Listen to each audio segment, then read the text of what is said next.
Hello students, good morning.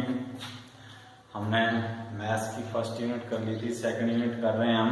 Second unit है हमारी linear equations in two variables. Linear equations in not in two variable but in one variable. Linear का means है जिसकी degree जो है वो 1 है। जैसे ये x है, इसकी डिग्री 1 है, मतलब जिसकी जो पावर जो है इसमें 1 है, इसको हम 0 पावर नहीं बोल सकते, इसकी पावर है 1। जैसे 2x, यहां पर फिर पावर 1 है, 2x + 3। ये पॉलिनोमियल हैं, लीनियर पॉलिनोमियल।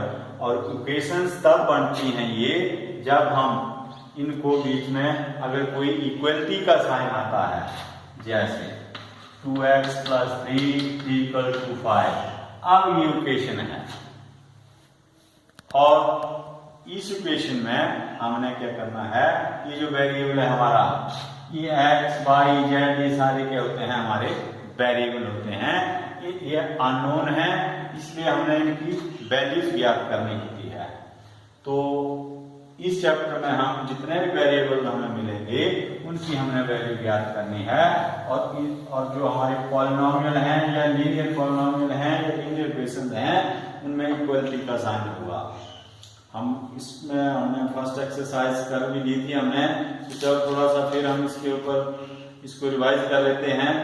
जैसे क्वेश्चन नंबर 1 था हमारा, x - 2 = 7। x - 2 = 7। इक्वलिटी का साइन आया बीच में, इसका मतलब ये क्या है, लीनियर इक्वेशन।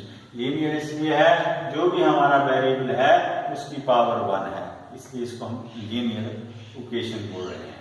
अब यहां से इसका मीनिंग है कि हमने यहां से x की वैल्यू ज्ञात करनी है। तो यहाँ पर हम 7th क्लास में भी हम थोड़ा बहुत जानते हैं किया है हमने। यहाँ पर ये x है, जिस भी वेरिएबल की हमने वैल्यू ज्ञात करनी है उस वेरिएबल को हम =2 से, चाहे दूसरी तरफ भी है उसको =2 से हम लेफ्ट हैंड साइड में ले आएंगे। =, यहाँ बीच में लग गया है, यहाँ पर 2 साइडें हैं, एक लेफ्ट हैंड साइड है, एक राइट हैंड साइड है। हमारा काम है, अगर हमने जिस भी वेरिएबल की वैल्यू ज्ञात करनी है, अगर वो राइट हैंड साइड में भी है तब भी हमने उसको लेफ्ट हैंड साइड में लाना है। और जो बिना वेरिएबल के हैं, जो कांस्टेंट हैं, ये जो 7 और 2 है, ये कांस्टेंट हैं, इनको हमने =2 के दूसरी तरफ ले जाना है। मतलब अगर लेफ्ट हैंड साइड में भी है तो इनको हमने राइट हैंड साइड में ले जाना है। इनको लेफ्ट हैंड साइड से राइट हैंड साइड जाना और राइट हैंड साइड से लेफ्ट हैंड साइड ले आना, इसको हम बोलते हैं transposing.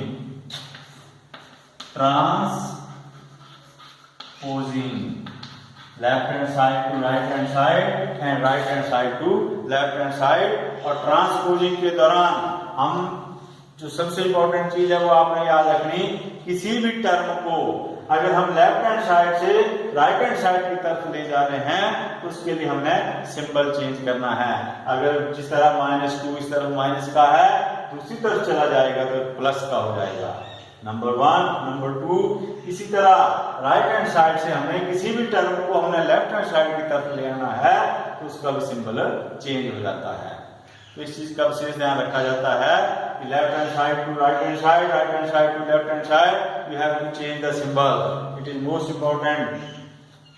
So here we have to find the value of x। हमें यहाँ पर x की वैल्यू ज्ञात करना है क्योंकि x ही हमारे पास एक वेरिएबल है। अब x की वैल्यू ज्ञात करने के लिए x हमारे पास पहले ही लेफ्ट हैंड साइड में है। मैंने आपको सबसे पहले बोला कि जिस किसी भी वेरिएबल की हमने वैल्यू ज्ञात करनी है उसको हमने लेफ्ट हैंड साइड में ले आना है। अगर राइट हैंड साइड में भी है तब भी उसको लेफ्ट हैंड साइड में ले आओ। अगर लेफ्ट हैंड साइड में है तब आपका काम आसान है। अब ये लेफ्ट हैंड साइड में है x। अब 7 जो है =2 के दूसरी तरफ है ये। अब ये जो कांस्टेंट है 2, इसको हमने दूसरी तरफ ले जाना है क्योंकि इस तरफ लेफ्ट हैंड साइड में वही रहेंगे जो x वाले होंगे, x वाले जिनके साथ वेरिएबल लगा होगा। नहीं तो जो बिना वेरिएबल के हैं, जो कांस्टेंट हैं, वो दूसरी तरफ चले जाएंगे। अब -2 किस तरफ था, लेफ्ट हैंड साइड में, राइट हैंड साइड में चला जाएगा, +2 हो जाएगा। यहाँ पर x की वैल्यू आ गई 7 + 2 = 9। इतना सा काम था, -2 था, सिर्फ -2 को ट्रांसपोज होना था, यहाँ पर दूसरी तरफ ले गए, +2 हो गया। बस ये ध्यान रखना, किसी को भी हमने लेफ्ट हैंड साइड से राइट हैंड साइड की तरफ ले जाना और राइट हैंड साइड से इसको लेफ्ट हैंड साइड की तरफ ले आना, उसके लिए हमने सिंबल चेंज करना है। Question number 2, y + 3 = 10। अब यहाँ पर वेरिएबल हमारे पास y है, हमने y की वैल्यू ज्ञात करनी है। अब ऐसी कौन सी चीज है जो हमने इधर से उधर ले जानी है, उधर से इधर ले आनी, हमने y की वैल्यू ज्ञात करनी है, तो इसका मतलब y यही रहेगा लेफ्ट हैंड साइड में, ये लेफ्ट हैंड साइड, ये राइट हैंड साइड। अब यहाँ पर ऐसी कौन सी चीज है जो दूसरी तरफ जाएगी, वो है +3। +3 जब =2 के दूसरी तरफ चले जाएंगे, =2 का सिंबल आ गया, 10 यहाँ पर =2 से दूसरी तरफ 10, इनको नहीं हमने इधर उधर से ले गए, पहले ही उधर है =2 के उधर, इसलिए हमने उनको उधर ही रखा है। सिर्फ यहाँ से +3 है, ये जो दूसरी तरफ चले जाएंगे =2 के दूसरी तरफ। अब देखना =2 लगा है, =2 से पहले थे, अब दूसरी तरफ चले गए, ये -3 हो गया, यहाँ पर प्लस के थे, दूसरी तरफ जाके इनका सिंबल चेंज हो गया, -3 हो गया। तो अब आ गया हमारे पास y = 7, 10 में से 3 चले गए 7, ये हमारी y वेरिएबल की वैल्यू आ गई 7। इस तरह से हमने आप ये एक्सरसाइज भी हमने करी थी, तो फिर भी हमने सोचा चलो थोड़ा सा आपको रिवाइज करवा देते हैं इनको। क्वेश्चन नंबर 3 आपने कर लेना, चलो कर देते हैं। Question number 3, 6 = z + 2। अब यहाँ पर वेरिएबल है z, x, y, z, a, b, c, d, r, s, ये सारे वेरिएबल में आते हैं। अब यहाँ पर वेरिएबल है हमारा z, हमने z की वैल्यू ज्ञात करनी है। तो z की वैल्यू ज्ञात करने के लिए मैंने बोला कि जिस भी वेरिएबल की हमें वैल्यू ज्ञात करनी है, उसको हम कहाँ ले आएंगे, लेफ्ट हैंड साइड। अब z जो है दूसरी तरफ है, इसको यहाँ पर ले आओ लेफ्ट हैंड साइड, इसका सिंबल चेंज हो जाएगा, -z हो गया, क्योंकि इधर प्लस का था। अब बीच में है इक्वल, अब 2 प्लस के हैं, =2 के दूसरी तरफ ही हैं, ये हमने =2 के दूसरी तरफ ही रखा, इसका सिंबल चेंज होगा, क्योंकि ये तो पहले भी =2 से पहले भी इस तरफ ही थे, अब =2 से इस तरफ ही हैं। अब यहाँ पर 6 से जाएंगे अब दूसरी तरफ, अब किस चीज को जाएंगे, ये -6 यहाँ पर प्लस के थे, इस चीज का ध्यान रहे। =2 का, अब =2 के बाद देखो यहाँ पर =2 था, +2 यहाँ पर ही था, यहाँ भी +2 है, ये जो है ये गए दूसरी तरफ राइट हैंड साइड। 6 जो यहाँ प्लस के थे, अब किस चीज के हो गए, माइनस के।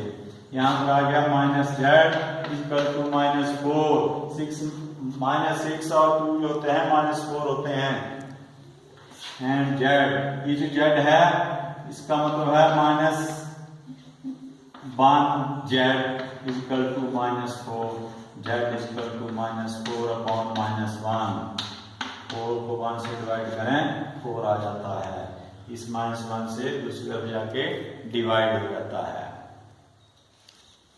तो इस तरह z की वैल्यू जो है हमारे पास आ गई 4। तो इस तरह ध्यान रखना आपने। अब हमारे पास है t/2, ये question number, t/5 = 10, question number 6 है ये, t/5 = 10। अब 10 के नीचे कुछ नहीं है, तो 10 के नीचे क्या है, 1। अब =2 के इधर उधर हम ले जाते हैं तो क्रॉस मल्टीप्लाई होते हैं, इसको t से 1 को करेंगे तो क्रॉस मल्टीप्लाई हो जाएगा, t × 1, 5 से 10 को करते हैं 5 × 10, तो हो गया t × 1 हो गया t, 5 × 10 हो गया 50। इस तरह के फ्रैक्शन वाले हों तो हम क्रॉस मल्टीप्लाई कर सकते हैं। इसी तरह 2x/3 = 18 है, 2x/3 = 18 के नीचे कुछ नहीं है तो समझो क्या है, 1। फिर क्रॉस मल्टीप्लाई कर लो, इसको इसके साथ, इसको इसके साथ, 2x × 1 = 18 × 3, 2x × 1 is 2x, 18 × 3 is 54, and x equal to 54/2 is 2 से डिवाइड हो जाएगा। 2 से 54 कट गए, क्या आ गया 27, x की वैल्यू आ गई हमारी 27। इस तरह से हमने ये एक्सरसाइज फर्स्ट कर ली थी हमने। चलो अब मैं सोचा थोड़ा सा आपको फिर इसको रिवाइज करवा देते हैं। अब इसमें हम लास्ट क्वेश्चन है x/3 + 1 ये कर लेते हैं, बाकी बीच में अगर नहीं आएंगे तो आपने पूछना है। x/3 + 1 = 7/15। 7/15। अब देखो है तो ये भी फ्रैक्शन के, ये भी फ्रैक्शन है, ये भी फ्रैक्शन है, इनको हम सीधे जो है क्रॉस मल्टीप्लाई नहीं कर सकते हैं। तो इसके लिए हमें क्या करना, x/3 = 7/15 - 1। हमने क्या किया, जो x वाला था उसको हमने लेफ्ट हैंड साइड में रखा, तो बिना x के थे जो कांस्टेंट थे हम इसको दूसरी तरफ ले गए। 7/15 यहाँ पहले थे, +1 का था, दूसरी तरफ चला गया तो -1 हो गया। यहाँ पर आ गया x/3। अब यहाँ पर आप इनको एलसीएम लेके इनको हल कर लो। यहाँ आ गया 7 - 15, 1 से 15 को डिवाइड करेंगे आ जाएगा 15, 15 से 1 को मल्टीप्लाई किया 15 आ गया। अब 7 - 15 हो जाते हैं -8/15। तो हमारे पास आ गया x/3 = -8/15। अब इस 3 से अब हम यहाँ पर क्रॉस मल्टीप्लाई कर सकते हैं। यहाँ पर रह जाएगा x, इस 3 से क्रॉस मल्टीप्लाई कर दिया हमने 8 × 3/15। 3 से 15 कट जाते हैं, 3 × 5 = 15, हमारे पास आ गया -8/5। It is the value of x। So in this way you have to solve this problem. आपको जिस भी वेरिएबल की वैल्यू ज्ञात करनी है उसको आप लेफ्ट हैंड साइड में रहने दो, बाकी को राइट हैंड साइड में ले जाओ। यहाँ पर हमने इसको हल किया, आप जानते हैं एलसीएम के द्वारा हम प्लस और माइनस करते हैं। एलसीएम निकाल के इसको हल किया, -8/15 आ गया। अब x/3 = -8/15। अब आपने इनको क्रॉस मल्टीप्लाई कर दिया, 3 से क्रॉस मल्टीप्लाई कर दिया, 3 से 15 कर देते हैं 5। इस तरह से आपने ये 2.1 एक्सरसाइज जो है ये कंप्लीट करनी है, और कल हम 2.2 करेंगे। Okay, thanks.